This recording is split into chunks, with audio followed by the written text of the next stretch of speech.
వారి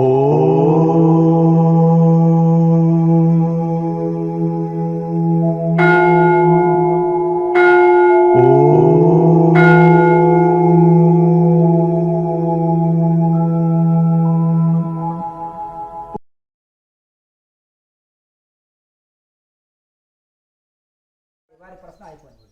ఇప్పుడు ఇది అంటే మొత్తానికి జ్ఞాననేత్రం వచ్చినప్పుడు అంతటా యోగి అనుభవిస్తాడు, అందులోనే తిరుగుతాడు, అందులోనే తింటాడు, అందులోనే అంటాడు, తిన్న తాగిన సోకిన అంతటా నిండుకొని పరిపూర్ణంగా తిరుగుతాడు. ఇందులో సందేహం లేదు కదా? అంతే కదా. అయితే ఇప్పుడు ఇంకా చదువు అయిపోయింది, పూర్తి చేసుకున్న వాళ్ళకి ఏం లక్ష్యం లేదు కదా, అంతే కదండి. ఇప్పుడు అలాగే యోగంని పూర్తి చేసిండు, ఆయనకి ఇంకొక లక్ష్యం అంటూ ఏం లేదు. ఇంకేదన్నా ఆయన నలుగురికి ఉపయోగపడాలని సమాజంలో వచ్చినప్పుడు అందరిలాగా మా నియమాలు పాటిస్తుంటాడు. ఇప్పుడు విద్యార్థి ఉన్నాడు, స్కూల్లో టైం టేబుల్ పాటిస్తాడు కరెక్ట్గా, మన టీచర్ అయినా అదే టైం టేబుల్ పాటిస్తాడు. ఎందుకు? ఇప్పుడు ఏమయ్యా మీరు ఇంకా ఈ టైం టేబుల్ పాటిస్తున్నారు ఎందుకు గురువు గారు అంటే, నాయన నేను టీచర్ నన్ను 12ంటికి వస్తే 1 గంటకు వస్తాడు పిల్లవాడు. అర్థమైందా? అట్లాగే ఇప్పుడు ప్రేరకు రావాలి కదా. సార్ ఏం చేస్తాడు, ప్రేరకు రాకపోతే గ్రౌండ్ కొట్టిస్తాను, పనిష్మెంట్ ఇస్తాను అంటాడు, బెంచ్ మీద నుంచే పెడతాను అంటాడు. అంటే ఈ ప్రేరకు టీచర్లే కొట్టారనుకో, మా సార్ వస్తున్నాడా అని అనుకుంటారు. అట్లాగే అప్పుడు సార్ వాళ్ళు ముందు వచ్చింటారు నాయన అని పిల్లవాడు. అందుకనే కొన్ని గురువులు ఏం చేసేస్తారంటే కొన్ని ఇప్పటికి కూడా ఇంకా కొన్ని పాటిస్తుంటారు. ఎందుకంటే ఈ శిష్యుల కోసం కనుక వాళ్ళకి ఏమి అవసరం లేదు. కొంతమంది ఉన్నారండి గురువులు, కొంతమంది గృహస్థాశ్రమంలో ఉండొచ్చు బ్రహ్మజ్ఞానులు, కొంతమంది చక్రవర్తులు, ఇప్పుడు జనకులు లాంటి వాళ్ళు, ఇంకా గొప్ప వాళ్ళు కూడా రాజులుగా ఉండొచ్చు. ఇంకా కొంతమంది కర్మయోగం చేస్తుండొచ్చు, ఇంకా కొంతమంది జ్ఞానయోగంలో ఉండి బోధన చేస్తుండొచ్చు, లేక కొంతమంది సన్యాసం సర్వసంగ పరిత్యాగులై ఉండొచ్చు, కొంతమంది అవధూత వృత్తిలో ఉండొచ్చు. కానీ స్థితి ఒకటే, వాళ్ళు నిశ్చింతగా తరించిన వాళ్ళు, అంటే వాళ్ళ ప్రారంభ వశాత్తున వాళ్ళు ఎట్లన్నా ఉండొచ్చు. ఇప్పుడు బ్రహ్మం గారు, కబీర్ దాసు, లాయర్ మహాశయ వీళ్ళంతా కూడా గృహస్థాశ్రమంలో ఉండి భార్య పిల్లలు సంసారం అందరూ అనుకోవచ్చు. ఆయన ఉద్యోగం చేసుకుంటున్నాడు, సంసారము భార్య పిల్లలు, ఈయన బ్రహ్మజ్ఞాని అవధూత ఏదేదో గొప్ప చెప్తారండి. ఆయన మనలాగా సంసారమే ఉంది అని సామాన్యులకు తెలియదు కదా. సామాన్యులకు తెలిసి ఆయనకు భార్య ఉండే, పిల్లలు ఉండే, ఆయన ఉద్యోగం చేసి మనం ఉద్యోగం చేస్తుంది, ఆయనకు ఇల్లు ఉండే మనకు గుడ్డు ఉండే, ఏమి తేడాయా? ఆయన ప్యాంటు చేసుకునే, మన షర్ట్ వేసుకునే, మనం అదే, ఆయన అన్నమే తింటున్నాడు, మనం పప్పు చారే తింటున్నాడు, మనం అన్నము పప్పు తింటున్నాం. ఏది తేడా? ఏంటంటే ఆలోచన విధానంలో తేడా ఉంటుంది, మానసిక స్థితిలో తేడా ఉంటుంది. బ్రహ్మజ్ఞానికి వాళ్ళది పంచభూత శరీరమే, మనది పంచభూతాత్మకమే. వాళ్ళు ఆహారమే తింటున్నారు, మనమే. వాళ్ళు ఒకటే వస్త్రాధారణ, మనం ఒకటే వస్త్రాధారణ. వాళ్ళకి ఫ్యామిలీ ఉంది, వీళ్ళకి ఫ్యామిలీ ఉన్నా కానీ బ్రహ్మజ్ఞానికి సామాన్యుడికి తేడా ఏంటంటే ఆలోచన విధానంలో. సుఖ దుఃఖాలు వస్తే వాళ్ళు తట్టుకోలేరు. ఈయన మీద కుండపోత వర్షం కురిసినా ఏం కాదు, లేకపోతే పెద్ద సుడిగాలు వచ్చినా కొండకి ఏం కాదు కదా, ఎండుటాకులు ఎగిరిపోతుంటాయి. ఎండుటాకులు లాంటి వాళ్ళేమో సామాన్యులు, ఇంకా గాలికి ఎక్కడ ఏడవబడతాయి ఇక్కడ అక్కడ. ఆ కొండ లాంటి వాళ్ళేమో బ్రహ్మజ్ఞానులు, వాళ్ళని ఏమి చెల్లించలేరు. అట్లా ఏ సుఖ దుఃఖాలు వచ్చినా, లాభ నష్టాలు వచ్చినా చెల్లించకుండా వాళ్ళు బ్రహ్మజ్ఞానం. చెల్లించనిదే బ్రహ్మజ్ఞానం, చెల్లించేదే అజ్ఞానం. కనుక ఈ విధంగా ఆ స్థితిలో ఉంటారు వాళ్ళు. బ్రహ్మజ్ఞానం వచ్చినాక ఎక్కడున్నా ఏ బంధం లేదు. అడవిలో ఉండొచ్చు, ఊర్లో ఉండొచ్చు, సంసారిగా ఉండొచ్చు, సన్యాసంలో ఉండొచ్చు, అవధూతగా ఉండొచ్చు, సంఘ సంస్కర్తగా ఉండొచ్చు. బ్రహ్మజ్ఞానం కలిగిన తర్వాత ఎక్కడున్నా ఏ బంధం లేదు. కర్మలు చేసినా దిగేది ఏమి ఉండదు. కొంతమంది ఇప్పుడు వాళ్ళు ఉన్నారనుకోండి, కరెంటు తీగని పట్టుకున్నారు అనుకో, అర్థమైంది కదా. ఒక్కొక్కరికి కరెంటు షాక్ కొట్టని స్థితి ఉంటుంది శరీరాల్లో. చూసిండ్రా? అందరు పోయి ఆ తీగ పెట్టుకొని బల్బు వెలిగిస్తా అంటే ఏముంది? లేదు కదా. అంటే అలాగే అవధూతకు అవధులు లేవు కాబట్టి ఆ సిద్ధ పురుషులు ఏదైనా సిద్ధమే, అంతేనా కదా. ఇప్పుడు ఆ బ్రహ్మం గారు చూడండి, మురిగిపోయిన కుక్కని తినమన్నాడని. ఇప్పుడు మనల్ని ఎవరికో చెప్పినాం అనుకోండి, అది తింటే మిగతా వాళ్ళు తింటే ఏమవుతుంది? కొట్టగా అందరు సిద్ధప్ప, బ్రహ్మం గారు అంత గురువు ఉండరు, అందరు సిద్ధప్ప లాంటి శిష్యుడు ఉండరు కదా, అంతేనా కదా. అట్లాగే అదే ఇప్పుడు మహాత్ముడు ఎట్లా అయిండు? తపస్సు వలన.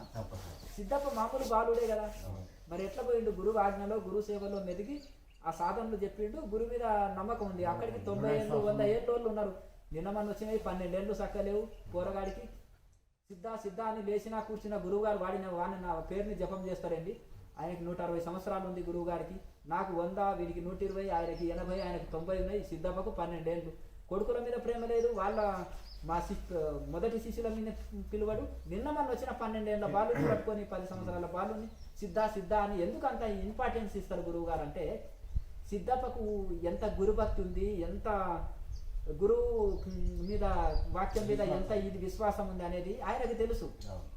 అతని గురుభక్తి అందరికీ తెలియటట్టు చేయాలని ఆయన కొన్ని పరీక్షలు పెట్టి టెస్టులు పెట్టి చేశారు. ద్రోణుడు కూడా అర్జునుడికి ఉత్తిగా శిష్యుడు అని ప్రథమ శిష్యుడు అని చెప్పుకోలే, ఎన్నో టెస్టులు పెట్టాడు. పక్షిని చూపెట్టాడు, నాకు కన్నుగుడ్డే కనిపిస్తుంది అన్నాడు, మీతో చెట్లు కనిపిస్తున్నాడు. ఇంకొకసారి నీళ్ళలో పోయిండు, ఒక మొసల్ని యంత్రాన్ని తయారు చేసి మొసలి నోట్ల కాలు పెట్టి సంధ్యావందనం చేస్తున్నాడు. పిల్లల్ని ఆడుకుంటా అంటే ఇక్కడే ఆడుకోండి, నేను సంధ్యావందనం చేసుకుంటాను. నీళ్ళలోకి పోయిన తర్వాత మొసలి ఈత పట్టుకున్నది, నన్ను ఈ మొసలి పట్టుకున్నది అని లబో దిబ్బో గురువుగారు బతుకుంటుంటే అర్జునుడు ఆటలు మాడిపెట్టి చక్కగా చూశాడు. 2 బాణాలు, అప్పుడు అర్జునుడికి ఎంత 7 సంవత్సరాల వయసు, బాణం తీసేశాడు. ఆ నోరు తెరిచి పట్టుకున్నది కదా, ఆ పైన ఒకటి కొట్టాడు బాణం, కింద ఒకటి కొట్టాడు. గురువుగారు ఇంకా కాలు తీయండి అన్నాడు. ఆటలాడుకునే బాలుడు చూశారా ఎంత ఇది చేసేసి అక్కడ ఆటలను అక్కడి నుంచే కొట్టాడు, దగ్గరికి రాలే. ఆ చెట్టు మీద బాణం పెట్టాడు కదా, తక్కువ తీశాడు, అక్కడికి చాలా దూరం ఉంది నది, అక్కడి నుంచే గురి పెట్టాడు కదా, పెట్టి గురువు కూడా తగలేదు చూడండి. దాన్ని ఇది కొట్టిన తర్వాత ఆహా ఏమి ఇది నాయన, ఇది యంత్రము, నేను ఇట్లా తయారు చేసిన నిన్ను టెస్ట్ సూతం, ఇంత విలుకాడివి కదా నువ్వు, ఈ రక్షించగలుగుతావా, నన్ను రక్షించలేవా అని నీకు టెస్ట్ పెట్టినాను అన్నాడు. అప్పుడు వచ్చేసి నాన్న నీకు నేను లేక పుట్టిన కొడుకుని, కుమారుని, నీవు ఆ యొక్క ద్రుపదుడి దగ్గరికి పోయి నాకు పాలు లేకపోతే చిన్నప్పుడు నీ చిన్ననాటి మిత్రుడు కదా రాజు, చిన్ననాటి స్నేహితుడు కొన్ని పాలు అడిగితే ఇవ్వడా అంటే అవమానపరిచాడు. ఏమయ్యా మస్తు చదువుకుంటాము స్కూళ్ళలో కాలేజీలో, నా పేరు తీసుకొని చిన్ననాటి మిత్రుడిని ఒక బెంచ్ మీద కూర్చొని ఆఫ్టర్ ఆల్ నీవేంటిది నేనేంటిది, నువ్వు ఒక మామూలుడే అడుకునే బ్రాహ్మణుడివి బీదవాడివి, అంత మాత్రాన నన్ను రాజుని నువ్వు నా క్లాస్మేట్ నా ఇది అది అని చెప్పుకుంటావా, నీకు ఇది అది ఘోరంగా అవమానపరుస్తాడు. అన్నప్పుడు ఆయన ఒక శబ్దం పట్టుకొని వస్తాడు, నీలోన ఏ అహంకారం ఉందో అది నేను, అర్థమైంది కదా, నీ ఏ భుజబలం ఉందో ఏ ధనబలం ఉందో, నేను ఒక శిష్యుని తయారు చేసి గురువు శబ్దం పడితే ఎట్లుంటుంది చూడండి. ఒక చాణక్యుడు ఒక ధనంజయుడు అని ఒక రాజు మీద శబ్దం పడతాడు, అజ్ఞాన స్థితిలో ఉండి నన్ను సభల నుంచి తోసిపిస్తాడు. అప్పుడు చంద్రగుప్తుని మామూలు బాలుని తీసుకొని వచ్చేసి చూడండి ఆ సామ్రాజ్యాన్ని, ఎంత తెలివిపరుడు అంటే ధనాన్ని నదిలో దాపెట్టుకున్నాడు, ఎంత తెలివి. వాడికి జలసమర విద్య కూడా వచ్చు ఆ ధనంజయ రాజుకు. ఆ కోటకు 8 స్వరంగాలు తీసి తోముకున్నాడు. ఎంత మేధస్తున్నాడు, మహాభుజశాలి, మహాపరాక్రమశాలి, మహాసైన్యం. అతను ఓడించడానికి ఎవరికి ఇది కాదు.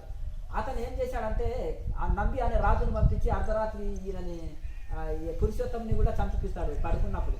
ఆయన పురుషోత్తముడు అంటే అలెగ్జాండర్నే ఓడించాడు చూసారా.